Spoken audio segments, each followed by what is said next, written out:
So for centuries, I mean, the answer to almost any medical problem was basically a scalpel. Right, just cut it out. Exactly. If something was diseased, we just cut it out. And sure, as medicine evolved, we got, slightly more refined. We started using chemical interventions or topical creams. Burning things away with lasers. Yeah, exactly. But today, we are looking at a leap in medical technology that genuinely sounds like something straight out of science fiction. I mean, we are looking at a piece of tech that performs complex tissue surgery, like physically altering and destroying diseased cells. But without ever actually breaking the surface of the skin. Right, which is wild. So welcome to today's deep dive.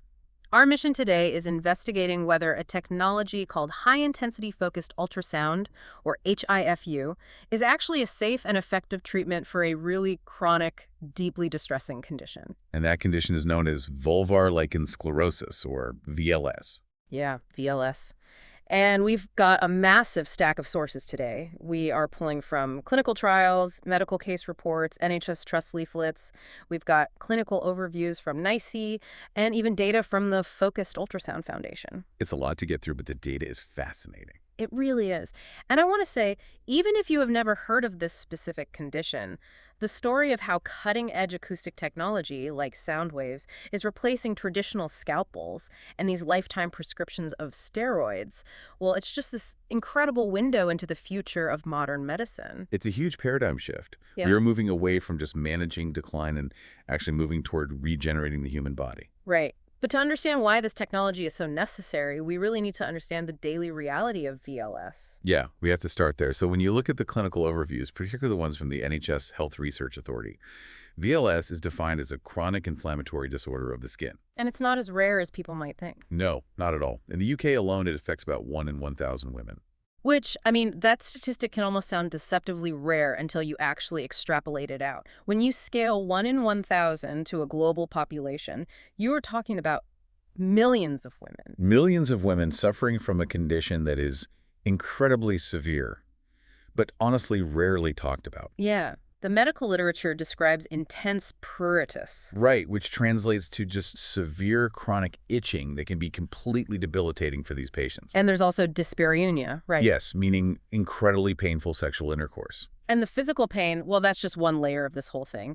VLS causes these profound anatomical changes over time. Exactly, because the chronic inflammation leads to severe scarring. Right, and that scarring causes things like the narrowing of the vaginal opening or the resorption, like the shrinking of the labia minora. And even the burying of the clitoris under thick scar tissue. Which is just awful. The psychological impact of those physical changes on a person's well-being, their body image, intimate relationships, I mean, it is staggering. It fundamentally alters how a person moves through the world on a daily basis. It really does. And beyond the psychological distress and all that daily physical pain, there is a very real life-threatening clinical risk here. Yeah, the cancer risk. Right.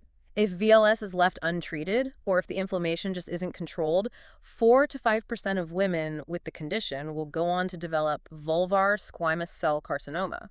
Which is a very serious type of skin cancer. So effective treatment isn't just about comfort here. It's literally a vital preventative measure. But despite all that severity and the cancer risk, the current gold standard of care across the medical field is just a topical cream. Just a cream. Specifically, ultra-potent topical corticosteroids. And, okay, reading through the clinical guidelines, my immediate red flag was that these steroids require lifelong daily regimens. Yeah, forever. They are not curative in any sense. They are purely a management tool. Well, the goal of the steroids is just to suppress the local immune response. Force the inflammation down. But the human body is highly adaptive. So over time, many patients become refractory, meaning their tissue just simply stops responding to the chemical intervention entirely. Wow. And furthermore, patients have a very valid fear of the long-term side effects here. Absolutely.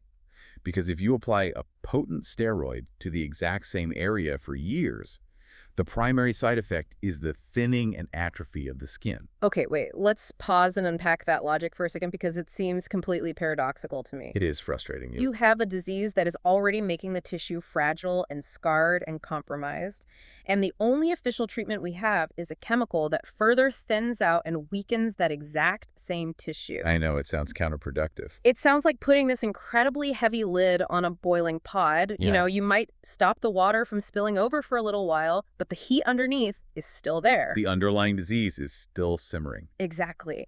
And because you can never take the lid off, you are essentially just managing a very slow decline. And that frustration is exactly what is echoed by both patients and clinicians throughout all the studies we reviewed. I bet.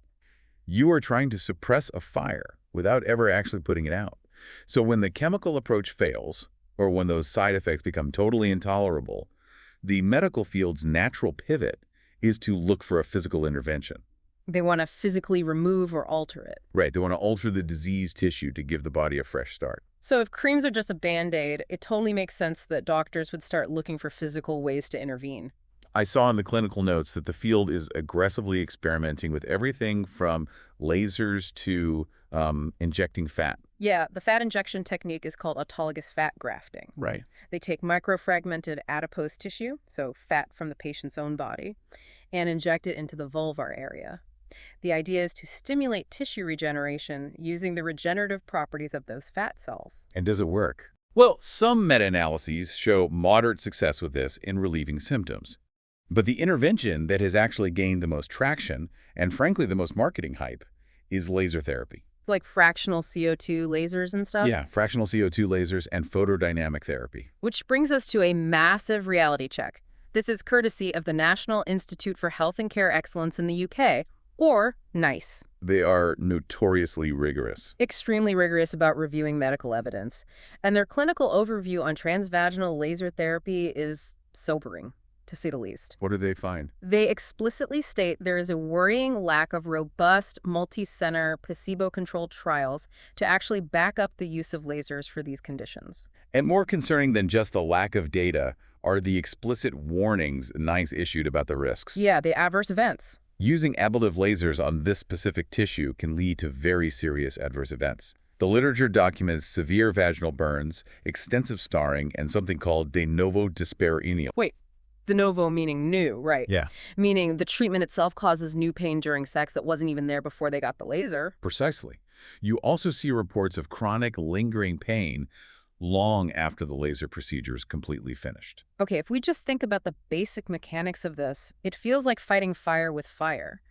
If the VLS has already left the tissue scarred and incredibly brittle, how can a doctor safely ablate or burn away that surface? The margin for error must be microscopic. Well, that raises an important question because the margin for error is exactly the hurdle researchers hit here. Think about how a laser operates. Right. By its very nature, a laser beam has to pass through the outermost layer of the skin to reach the deeper diseased tissue. It has to burn its way down. Even if a doctor uses a fractional laser, which kind of spaces out the energy to leave microscopic gaps of healthy tissue, they are still fundamentally damaging the top layer. And you can't afford to damage that top layer. Exactly. That unavoidable surface damage on already atrophied tissue is what forced medical engineers to look for an entirely different kind of energy. They needed a way to treat the deep tissue without ever breaking the skin's surface. Exactly. Enter HIFU. Which brings us to the core of this whole deep dive, high-intensity focused ultrasound. How sound basically becomes surgery. It's brilliant engineering. It is. Let's break down the actual physics of how this works, because honestly, it sounds almost magical, but it is grounded in this really precise physics. The foundational technology is actually the same ultrasound used to look at a baby during pregnancy. Oh, really? It's just a regular ultrasound. Well, diagnostic ultrasound uses low-intensity sound waves that bounce off internal structures and return to a sensor, to create a visual image. Right, you get the picture on the screen. HIFU uses that exact same form of acoustic energy. But instead of using it to see, it transforms massive electrical power into a highly concentrated, unidirectional ultrasonic beam. Right. One of the clinical trials detailed the specific hardware being used for VLS. It's a device called the System 1EM, and it operates at a frequency of 20 megahertz. For context, diagnostic ultrasound usually hovers between 2 and 15 megahertz. So it's more powerful. But the really crucial detail isn't just the frequency, it's the depth. Right. The doctors utilize these specific handpieces designed to target a precise nominal focal depth of just 0.8 to 2.3 millimeters beneath the surface of the skin. Depth precision is the entire ballgame here. The mechanism of action is thermal destruction. Oh, yeah. The ultrasound waves pass completely harmlessly through the very top layer of the skin. There's no damage, no burning, no cutting at the surface at all. Wow. But at that exact focal point, let's say 1.5 millimeters down, all those acoustic waves converge into a single, intense point of energy. Here's an analogy to make that convergence easy to picture, because this is where it gets really interesting. Okay, let's hear it. Think back to like a classic childhood science experiment. It is exactly like using a magnifying glass to focus sunlight into a tiny, intensely hot dot to burn a hole in a dry leaf. Okay, yeah. But imagine you are doing that beneath a thick pane of glass. The sunlight passes right through the glass window completely harmlessly. It doesn't heat the glass, but it incinerates the leaf sitting underneath it. That is a great way to picture it. With HIFU, the doctor is physically burning and destroying the diseased tissue beneath the skin without ever scratching or heating the surface of the skin itself. The magnifying glass analogy perfectly captures the physics, but the biological response that follows is even more fascinating. What happens next? So the rapid cellular friction at that focal point heats the tissue to the point of cell necrosis and denaturation. Basically killing the cells. In simple terms, yeah, the diseased proteins break down and the cells die.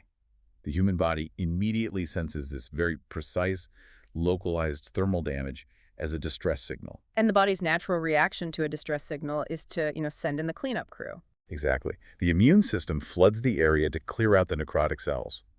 And this massive immune response promotes revascularization, which is the growth of brand new blood vessels to feed the area. Oh, wow. And more importantly, it kicks off the synthesis of fresh collagen and elastin fibers. You're essentially tricking the body into regenerating itself. Yes, precise. You use the sound waves to trigger a controlled microtrauma, and that forces the body to replace the diseased sclerotic tissue with fresh, healthy tissue from the inside out. While leaving that incredibly fragile overlying skin completely intact. Which is just incredible. That ability to bypass the surface is what makes HIFU a potential paradigm shift for VLS. You eliminate the primary risks associated with lasers, but you still achieve the physical destruction of the diseased cells that the steroid creams can't provide. The theory is brilliant, and the physics make perfect sense. But of course, we need a clinical reality check. Right. Does it actually work? Exactly. The big question for anyone suffering from this is, does it actually work in the real world, and is it safe? Let's look at what the broad clinical data tells us. Well, when you look at the initial trials, the success rates are honestly staggering. Yeah. Multiple independent studies are seeing over 90% of patients responding positively. One trial evaluating 76 patients showed a nearly 95% response rate, meaning near total symptom relief. That's huge. Another large study involving 136 patients mirrored those results. There's even data specifically looking at pediatric and adolescent patients showing a highly positive response in over 91% of cases at the 6-month mark. To put a human face to those statistics, there was this fascinating case report published in the journal Clinical, Cosmetic, and Investigational Dermatology. Oh, the 73-year-old woman. Yes. She had a 5-year history of severe VLS. She was experiencing constant pain, burning, severe difficulty walking, and even difficulty urinating. Just terrible quality of life. And the standard steroids had completely failed her. So her doctors opted to use the 20 megahertz HIFU device. And the most remarkable detail of her specific case is the anesthesia, or rather, the lack of it. Right. Because the procedure doesn't cut or burn the surface skin, she had zero local anesthesia injected into the sensitive vulvar area. She simply took an oral dose of a medication called Duretta. Which is just tramadol and paracetamol, right? Yeah, about 30 minutes before the procedure began. She basically took a strong painkiller and just sat through a surgical ablation procedure. Unbelievable. And the results really speak for themselves. Within 5 months, the clinical reports noted that her skin color, texture, and physical function were nearly back to normal. The images included in the study show an incredible visible transformation of the tissue. It is an amazing outcome, and it really highlights the potential of energy-based therapies. However, as with any medical intervention, we have to look closely at the caveats. Of course, it's not a magic wand. No, HIFU is not a miracle cure that works perfectly for 100% of the population. There was a massive study involving 950 patients that provided much more conservative findings than those initial smaller trials. What were the numbers? They reported an absolute cure rate closer to 42% with an overall effective rate, meaning noticeable symptom improvement, around 56%. So what does this all mean? That is still a majority of patients finding relief, but it's a significant drop from the 90+% reported elsewhere. What's driving that discrepancy? Well, the researchers noted that the HIFU treatment was statistically less effective in older patients, and particularly those who had larger, more advanced lesions. That makes sense. Yeah, when the disease has progressed significantly, the scar tissue is thicker and the cellular damage is more extensive. It makes it harder for the ultrasound to penetrate evenly and for the body to regenerate the area. And the long-term data suggests this isn't necessarily a permanent one-and-done fix for everyone either. Over a 5-year follow-up period, the clinical data shows recurrence rates hovering between roughly 12 and 23%. Meaning a significant portion of patients will eventually need maintenance or repeat treatments as the disease attempts to return. Which naturally brings us to the safety profile. Because if a patient has to undergo this procedure multiple times over their life, we really have to know about the long-term risks. Especially since we already discussed the terrifying burn risks associated with lasers. Right, if you are repeating a procedure, compounding damage is a huge factor. So how safe is HIFU?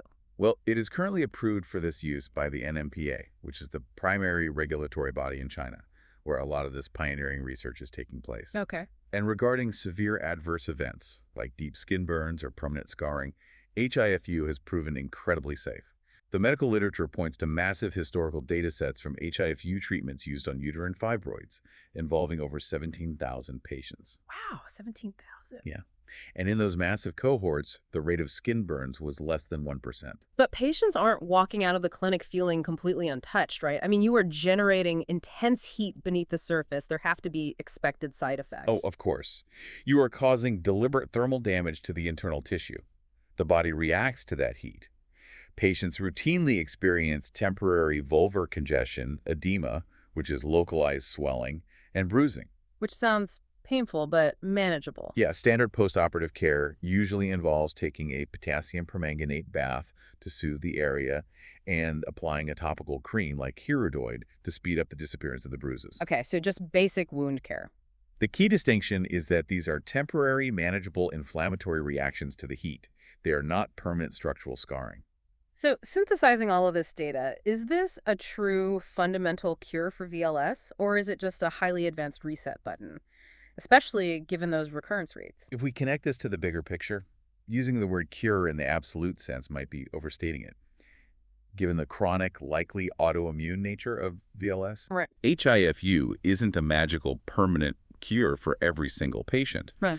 However, it acts as a profoundly effective, high-tech reset button that can dramatically improve a patient's quality of life for years at a time. And crucially, it provides that reset without the severe risks of invasive surgery, the burns of ablative lasers, or the chronic tissue thinning from decades of steroid use. Exactly. If a patient has to press a reset button every few years, but that button doesn't permanently scar them, that represents a massive clinical victory. Absolutely. But reading through the research, there seems to be one major, highly frustrating flaw with HIFU as it stands today in clinics. And it has to do with how a doctor actually knows if they press that reset button hard enough. The feedback loop is currently the biggest limitation. Right now, the way a doctor determines if the HIFU treatment actually destroyed the diseased tissue is by waiting. Waiting how long? They perform the procedure and then they wait up to 3 months, relying almost entirely on subjective patient questionnaires. They ask the patient to rate their itching on a scale of 1 to 10, or they visually inspect the surface of the skin. Which seems incredibly inefficient for a high-tech procedure. I mean, if the ultrasound dose was calculated too low and the focal depth wasn't quite right, the tissue wasn't adequately treated. Right, and they wouldn't know. But the patient has to wait 3 full months in discomfort just to find out the surgery was ineffective and they need to do it all over again. The core problem is visibility. You cannot see the thermal damage happening underneath the skin with the naked eye. The surface looks completely fine, so the doctor is essentially operating blind, just hoping the acoustic waves did their job in the deep tissue. But the research points to a really cool solution here. A study published in the journal Frontiers in Physics introduces a new imaging technology designed to solve this exact feedback problem. Yes. They are testing something called active dynamic thermal imaging, or ADT, alongside hyperspectral imaging. And the results for the active dynamic thermal imaging in this study were phenomenal. To understand why it's a breakthrough, you have to separate it from traditional thermal imaging. Okay. How is it different? A standard thermal camera just takes a picture of how hot the skin surface is. But skin temperature is a terrible metric for deep tissue surgery. It fluctuates based on the temperature of the clinic, the patient's heart rate, their anxiety levels, a million different variables. Right, just surface heat. ADT is different. It doesn't just measure static heat. It acts as a dynamic thermal stress test. Wait, I need a bit of clarification here. Instead of just asking a patient how it feels 3 months later, we are running a stress test. How does applying heat or running a thermal stress test tell a doctor if the acoustic surgery actually worked? I'm missing the link there. It comes down to thermal conductivity. Think about what the HIFU actually did. It used sound waves to physically alter the cells beneath the skin, denaturing the proteins and destroying the disease structure. Yeah. When tissue undergoes that kind of severe physical change, its fundamental thermal properties actually change. Healthy, intact tissue absorbs and diffuses heat differently than necrotic, thermally damaged tissue. Ah, so the damaged tissue literally conducts heat differently. Exactly. During an ADT test, they apply a brief, controlled external heat source to the skin. Then, they use highly sensitive infrared cameras to watch how the tissue absorbs and diffuses that heat over time. Oh, wow. Because the underlying structure has been altered by the surgery, ADT can measure those changes in thermal conductivity immediately post-op. So we are essentially running a thermal stress test on the cells in real time to grade the surgery before the patient even leaves the clinic. That is the exact clinical application. And in the Frontiers in Physics pilot study, this ADT method was incredibly accurate. It was able to correctly differentiate ineffective HIFU treatments from effective ones with 100% sensitivity and 100% specificity right after the procedure was completed. 100% accuracy in separating the successes from the failures. Well, we have to acknowledge it is a preliminary pilot study with a smaller sample size. In the medical field, we fully expect those perfect numbers to normalize and drop slightly when applied to larger multi-center trials. Sure, of course. But as a proof of concept, it is staggering. What's fascinating here is that bringing quantitative, objective data to subjective inflammatory conditions is the ultimate key to personalized medicine. You aren't guessing if the ultrasound worked. You know exactly what happened beneath the skin in real time. Which completely closes the feedback loop. If the ADT imaging shows that the thermal conductivity didn't change in a certain quadrant of the tissue, indicating the treatment failed there, the doctor can just recalibrate the machine and reapply the HIFU right then and there. Exactly. No one is waiting 3 months in pain to find out they need a second session. It makes the procedure vastly more efficient and vastly more comforting for the patient, knowing they are leaving the clinic with a verified result. It is a remarkable convergence of technologies. It really is. So, what are the ultimate takeaways from our deep dive into these clinical sources?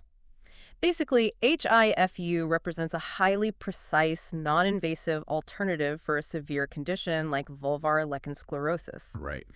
By using focused sound waves to create controlled thermal damage strictly beneath the surface, it successfully bypasses the severe burning risks of lasers and avoids the chronic skin thinning associated with lifelong steroid use. It is largely safe and highly effective. Especially when paired with cutting-edge ADT imaging to immediately verify the success of the procedure in real time. And for anyone listening, even if you don't have VLS, this matters. Because for millions of people suffering in silence from chronic, misunderstood inflammatory conditions, medical technology is shifting away from lifelong symptom management. And moving toward active tissue regeneration and precise real-time diagnostics. It is a fundamental evolution in how we approach healing the human body. But before we wrap up, there was one final, deeply intriguing detail buried in the medical literature that I wanted to leave you with. Something for you to mull over on your own. Oh, about the autoimmune aspect. Yes. The clinical consensus widely suspects that VLS is an autoimmune reaction. For reasons we don't fully understand, the body's immune system mistakenly attacks its own skin, causing the chronic inflammation. Right. Yet, the clinical data clearly shows that physical localized interventions like the thermal damage from HIFU or even the physical injection of microfragmented fat are successfully halting that disease process and regenerating the tissue. Which is entirely counterintuitive when you think about it. If VLS is a systemic immune system error, why does a highly localized physical trauma fix the problem? Exactly. Could it be that these highly precise physical microtraumas, like the focal heat of the ultrasound, are actually rebooting the local immune response itself? That's a huge question. Could focused sound waves be acting as a localized reset button, not just destroying the disease cells, but actually wiping the immune system's memory in that specific area, forcing it to stop the autoimmune attack? It is a profound question that challenges everything we think we know about how autoimmune diseases function. If a physical wave of sounds can act as a localized reset switch to halt an immune attack, the future applications could stretch far beyond dermatology or gynecology. It is a fascinating concept to mull over. It turns out, to cure the burn of the disease, we didn't need to put a heavy lid on the boiling pot, and we didn't need a laser fighting fire with fire. We just needed the acoustic equivalent of a magnifying glass, focusing invisible sounds safely beneath the glass. Thanks for taking this deep dive with us.